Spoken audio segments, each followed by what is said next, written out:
नमस्कार दोस्तों, स्वागत है आपका मेरे YouTube चैनल सरल वास्तुकार में। एक चीज़ को लेके बहुत लोगों में एक गलत अवधारणा है, यानी कि मिथ है कि शेरमुखी प्लॉट जो हैं वो कमर्शियल के लिए यानी कि शॉप्स वगैरह के लिए अच्छे होते हैं, और गौमुखी प्लॉट जो हैं वो रेजिडेंशियल यानी कि रहने के हिसाब से अच्छे होते हैं। तो कोशिश करूँगी कि आपको ज़्यादा अच्छे से समझा पाऊँ कि दिक्कत क्या होती है शेरमुखी या गौमुखी प्लॉट जो भी होगा, और उसमें एक्चुअल में हमें क्या चेक करना होता है कि क्या ये शेरमुखी है या गौमुखी है, तो इसमें दिक्कत आएगी या नहीं आएगी। सबसे पहले हम बात करते हैं एक, अगर नॉर्मल कोई भी अगर आपका प्लॉट है, नॉर्मल अगर कोई प्लॉट है तो उसमें देखिए ना तो कोई डायरेक्शन कहीं से बड़ी हुई होती है, कोई हिस्सा बड़ा नहीं हुआ है, कोई कम नहीं हो रखा है, कटा नहीं हुआ है कहीं से। तो अगर वो कहीं से बढ़ा नहीं है या कम नहीं हो रखा है तो आपको वैसे ही दिक्कत नहीं आएगी। ठीक है, यानी कि उसमें जो भी आपका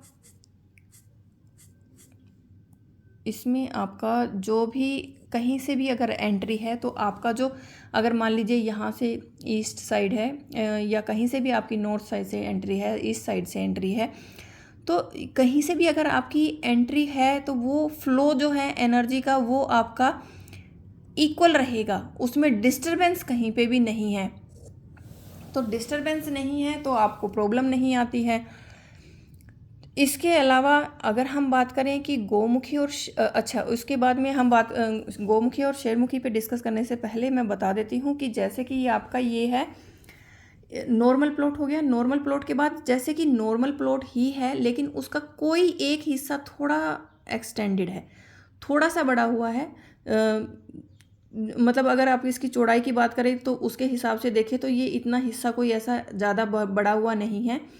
तो इतना अगर हिस्सा कोई बड़ा हुआ है या कम है, कहीं से आपका कटा हुआ है, तो सिर्फ एक जगह से अगर कट है या थोड़ा सा बड़ा हुआ है तो उससे ना तो वो आपका शेरमुखी बन जाएगा और ना ही आपका गौमुखी बनेगा।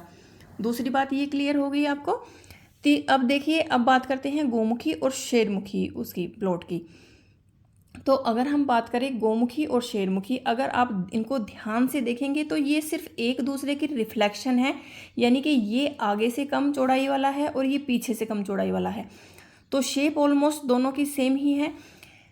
इनमें सबसे बड़ी बात ये होती है गौमुखी और शेरमुखी में कि इनकी चारों डायरेक्शन जो हैं वो एबनॉर्मल होती हैं, यानी कि नॉर्मल नहीं है। आप देखेंगे कि ये अगर इसमें से हम अगर एक नॉर्मल प्लॉट अगर निकालें तो ये दो डायरेक्शन बहुत ज़्यादा बड़ी हुई हैं। अगर हम इसके हिसाब से, अगर हम कलर में दूसरा चूज़ कर लेती हूँ, अगर हम इसके हिसाब से अगर एक प्लॉट अगर सीधा इसमें से निकालें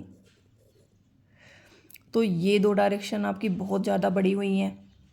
ठीक है, अगर हम इसी में से ही अगर हम इसको इनके हिसाब से अगर इक्वल सीधा करें अगर इस प्लॉट को, तो ये डायरेक्शन दो आपकी बिल्कुल कम हो गई हैं, लगभग आधी आधी कट हो गई हैं। तो इसमें दिक्कत सबसे बड़ी यही ही आती है कि आपकी दो डायरेक्शन बहुत ज़्यादा कम हो जाती हैं और दो जो हैं वो बहुत ज़्यादा बढ़ जाती हैं। तो एनर्जी आएगी तो या तो वो एनर्जी कम आएगी, और अंदर अगर एनर्जी आई ही कम, उसका फ्लो ही कम है, तो फिर वो अंदर मूव, चाहे एनर्जी कम है तो वो कम ही फ्लो कर पाएगी। दूसरा अगर बात करें कि अगर वो एनर्जी अगर ज़्यादा अगर इधर से एंट्री कर पा रही है और पीछे जाके उसको स्पेस नहीं मिल पा रहा है, डायरेक्शन कम है, कटी हुई है, तो भी दिक्कत आएगी। तो बात शेरमुखी या गौमुखी की नहीं है, बात है एबनॉर्मलिटी की, यानी कि एक प्लॉट जो है वो सामान्य नहीं है, वो कहीं से लगभग उसकी चारों जो दिशाएं हैं, चारों विदिशाएं हैं, यानी कि जो उनकी सब डायरेक्शंस होती हैं, सभी एक तरीके से एबनॉर्मल हो रखी हैं। तो मेन इशू एक्चुअल में वो होता है। अगर मान लीजिए ये आपका नॉर्थ यानी कि उत्तर दिशा है, इसकी एंट्री की गौमुखी प्लॉट है, ये उत्तर दिशा है, और इसके हिसाब से देखा जाए तो ये आपका साउथ हो गया और ये आपका ईस्ट हो गया। ठीक है, तो इसमें देखा जाए तो अगर हम इसके हिसाब से देखें तो ये नॉर्थ ईस्ट डायरेक्शन जो कि हमारी बहुत ज़्यादा इम्पोर्टेंट डायरेक्शन एक मानी जाती है, ये डायरेक्शन तो बिल्कुल ही कट हो गई है इसमें। तो इसमें प्रॉब्लम बाद में आएगी ही आएगी। अब अगर हम उसके हिसाब से ना देख के अगर इसको इस तरीके से देखें कि आगे के हिसाब से जितना चौड़ाई है उसके हिसाब से पीछे देखें, तो ये दो डायरेक्शन एक्सटेंडेड हो गई है। अब कोई डायरेक्शन अगर अपनी उससे नॉर्मल जो होनी चाहिए उससे अगर ज़्यादा ही बड़ी होगी तो भी आपको दिक्कत आएगी ही आएगी, क्योंकि एक्सेस में या कम में कोई भी अगर पोर्शन जैसे कम या ज़्यादा होता है तो दिक्कत उस चीज़ से होती ही है। तो मेन एक्चुअल में प्रॉब्लम यही है कि कौन सी डायरेक्शन जो है वो आपकी कट हो रही है, कौन सी डायरेक्शन है वो आपकी बढ़ रही है। क्या उसमें सिर्फ कोई वो डायरेक्शन ऐसी कट हो रही हैं, ज़रूरी नहीं है कि आपका यहाँ पे नॉर्थ ही आता हो सकता है कि यहाँ पे कोई आपकी दूसरी डायरेक्शन सब डायरेक्शन आ रही हो। तो क्या उनके हिसाब से अगर ये जो दो डायरेक्शन कट हो रही हैं, अगर वो नेगेटिव जोन है, अगर वो कट हो रही हैं, तो हो सकता है कि वो आपको गोमुखी प्लॉट बहुत अच्छे रिजल्ट दे दे।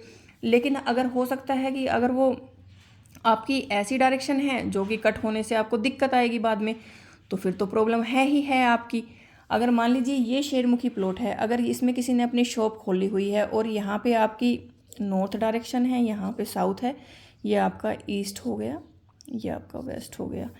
तो इसमें अगर आप देखेंगे तो इसमें नॉर्थ ईस्ट तो कट नहीं है लेकिन साउथ ईस्ट कट हो गया। अगर आपने इसमें शॉप खोल ली है, एनर्जी फ्लो तो आपका बहुत अच्छा आ रहा है, यानी कि कस्टमर तो बहुत ज़्यादा आएंगे, लेकिन वो कहीं ना कहीं आपके एक तरीके से इन कैश नहीं हो पाएंगे, उनको आप ठीक तरीके से यूज़ ही नहीं कर पाएंगे, क्योंकि इसका साउथ ईस्ट कट है तो हमेशा आपको कैश रिलेटेड इशू रहेगा ही रहेगा। तो ये कुछ मेन चीज़ें होती हैं जो कि आपको एक्चुअल में चेक करनी होती हैं, शेरमुखी या गोमुखी ना देख के कि उसकी एक्चुअल में कौन कौन सी डायरेक्शंस कट हैं, वो हमारे लिए देखना ज़्यादा ज़रूरी होता है कि क्या वो जो भी डायरेक्शन हमारी कट हैं वो उसमें क्या हमें उस बाद में दिक्कत नहीं आएगी, चल जाएगा। अगर वो नेगेटिव डायरेक्शंस हैं तो हमें उतनी प्रॉब्लम होगी नहीं होगी। अब देखिए जैसे कि इसमें नॉर्थ ईस्ट था तो वो भी एक मेन डायरेक्शन होती है, अगर वो कम हो गई है तो भी प्रॉब्लम है। अगर ये आपका साउथ ईस्ट अगर हद से ज़्यादा बढ़ गया तो भी प्रॉब्लम है। अगर साउथ ईस्ट आपका कट हो गया है तो चाहे रेजिडेंशियल हो चाहे आपका कमर्शियल हो, दोनों में सबसे मेन जो चीज़ है वो यही चेक करना है कि डायरेक्शन कौन सी कम है कौन सी आपकी ज़्यादा है। वो एक बार अच्छे से आप चेक कर लें। अगर हल्की पुल्की थोड़ी बहुत अगर इस तरीके से कहीं से कोई पोर्शन थोड़ा बहुत बड़ा हुआ है उसमें आपको दिक्कत नहीं आती है, उसको बैलेंसिंग भी किया जा सकता है, अदरवाइज़ इतना पोर्शन आपको दिक्कत नहीं देगा आमतौर पे। तो होप सो कि आपको ये अब इस चीज़ के बारे में क्लियरिटी हो जाएगी कि गोमुखी हो या शेरमुखी हो, तो आपको एक्चुअल में देखना यही है कि कौन सी डायरेक्शन आपकी कम है ज़्यादा है। उसके अलावा दिक्कत ना शेरमुखी में है ना गोमुखी में है। Thank you. आशा करती हूँ कि आपको अच्छे से समझा पाई हूँ। Thank you.